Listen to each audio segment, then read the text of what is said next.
দর্শক, আজকে আমি এমন একজন ব্যক্তির সাথে কথা বলবো যা আসলে সিনেমার পর্দায় তার আসলে খুব ভয়ঙ্কর, আসলে বাস্তব জীবনে যে সে কতক্ষণ সাধারণ একজন ভালো মানুষ, তার সাথে এই 8 ঘন্টা সময় না কাটালে আসলে বুঝতামই না। ভাই, এই বরিশালে এসে অল্প সময়ের জন্য বরিশালে কেমন কাটলো, কেমন লাগলো আপনার? আসলে বরিশাল, এটা this is my first time Barishal. বরিশালের প্রতি অনেক আগে থেকে আমি একটু উইক ছিলাম। যাই হোক, হঠাৎ করে আসা এবং এই মোটরসাইকেলে একটা প্রোগ্রাম ছিল, কালকে রাতে একটা কনসার্ট ছিল, সেই কনসার্টের বদলতে আসা এই ইয়েতে।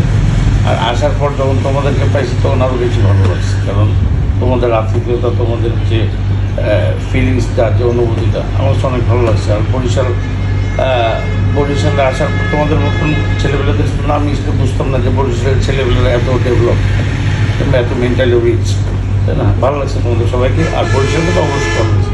এই জন্য আমি স্টেজেই বললাম যে আই লাভ বরিশাল ফিলছি, তাই না? ঠিক ভাইয়া, বা আসলে সিনেমার জগতে আপনাকে আসলে অনেক ভয়ঙ্কর, অনেক বাস্তব জীবনে আপনার দেখলাম আপনার সবচেয়ে ভালো এবং মানে আকর্ষণীয় একটা ডায়লগ যদি সিনেমা আমাদের একটু দর্শকদের শোনাতেন, যে ডায়লগটা আপনার সবচেয়ে মানে কমন।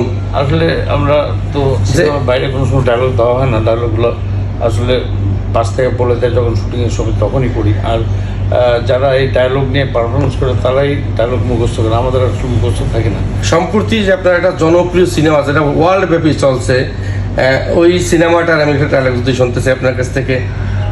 আপনার প্রিয়তমা, প্রিয়তমা ছবিতে আসলে ডায়লগগুলো খুব ছোটো ছোটো ডায়লগ ছিল, কিন্তু মজা ছিল। তার মধ্যে একটা ডায়লগ ছিল যেটা মনে করো, আমার বর্দা ছিল হচ্ছে সেলিম ভাই, আমি বর্দা করে ডাকতাম, ওনার আন্ডারে আমি কাজ করতাম। আমি থাকি যে এক চোখ কানা থাকে আমার। জি জি, যাই হোক, এটা পুলিশের টর্চারের চোখ কানা হয় যে আমরা খারাপ মানুষ বেসিক্যালি, মানে পর্দায় যা দেখ। তো ওইখানে ছিল যে আমি আর বর্দা মিলে হচ্ছে একটা ব্যবসা চালাই, ইয়াবা ব্যবসা চালাই, শুটকির মধ্যে ইয়াবা পাচার করি। হ্যাঁ, তো ওইখানে ওই যখন ঢাকার এক ব্যবসায়ীর সাথে যখন পার্টনারশিপে ব্যবসা করি, তখন টাকার লোভে সেলিম ভাই আমাকে দিয়ে একটা খুন করায়, সেটাতে সাকিব খানের বড় ভাই, ঠিক আছে? খুন করার পর তখন মানে তখন আমি আসলে ইয়েকে বলি, আমার বড় ভাইরে বলি যে বর্দা, তুমি আসলে একটা জাউরা লোক, খুবই জাউরা, ঠিক আছে? তখন কিন্তু যদিও ডায়লগটা খারাপ ছিল, কিন্তু পাবলিক অনেক মজা পাইছে ওই ডায়লগ। হ্যাঁ, অনেক মজা পাইছি। এই আর কি, আরও অনেক।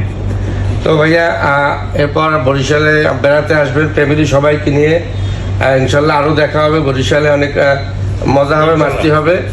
আমরা চলো, তোমাদের অনেক প্রোগ্রাম করবো আশা করি ইনশাল্লাহ। তোমাদের ম্যাক্সিমাম প্রোগ্রামগুলো আমরা আমাদের হ্যাপিনেস কল্যাণ সমিতির যে পিকনিক হবে, নেক্সট পিকনিক ইনশাল্লাহ আপনার ফ্যামিলি সহ সবার দাওয়াত, অগ্রিম দাওয়াত দিয়ে দিলাম আপনাকে ইনশাল্লাহ। সামনে আগামী মাস থেকে রোজা, রমজান মাস, আমরা সব মুসলিম, আমরা 1 মাস রোজা রাখার চেষ্টা করি, আপনারাও চেষ্টা করবেন।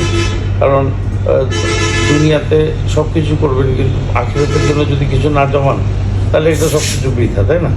আশা করবো আপনারাও রোজা রাখার চেষ্টা করবেন, রোজা থাকবেন, অন্যকে রোজা থাকার জন্য উৎসাহ দিবেন। জি, অবশ্যই মুসলিম হিসাবে আবার ইনশাল্লাহ আসবো বরিশালে। আসলে আমরা কাজ ছাড়া পাস হয় না, প্রোগ্রাম হলে আমাদেরকে ডাকো, আমরা আসবো ইনশাল্লাহ, ইনশাল্লাহ। Thank you very much. আর আমার পক্ষ থেকে, আমার সমস্ত শিল্পীদের পক্ষ থেকে বরিশালবাসীকে শুভেচ্ছা। আর বিশেষ করে আলামিন আর আসান, এই দুইজনের কাছে আমি কৃতজ্ঞ। তোমাদের আতিথ্যের জন্য ধন্যবাদ। আমাদের সবার পক্ষ থেকে, সব শিল্পী সমিতির পক্ষ থেকে, শিল্পীদের পক্ষ থেকে তোমাদের দুজনকেও শুভেচ্ছা জানাচ্ছি এবং অগ্রিম ঈদ মোবারক জানাচ্ছি। Thank you very much. ধন্যবাদ ভাই আপনাকেও, আপনি আপনার মূল্যবান সময় আমাদের সাথে দেওয়ার জন্য। আমরা আসলে আপনারা ওইরকম আপ্যায়ন করতে পারিনি, আসলে এরপরে ইনশাল্লাহ একটা ভালো আপ্যায়ন করবো, আবার দেখা হবে ইনশাল্লাহ। ভালো থাকবে সবাই। আল্লাহ হাফেজ। Thank you very much.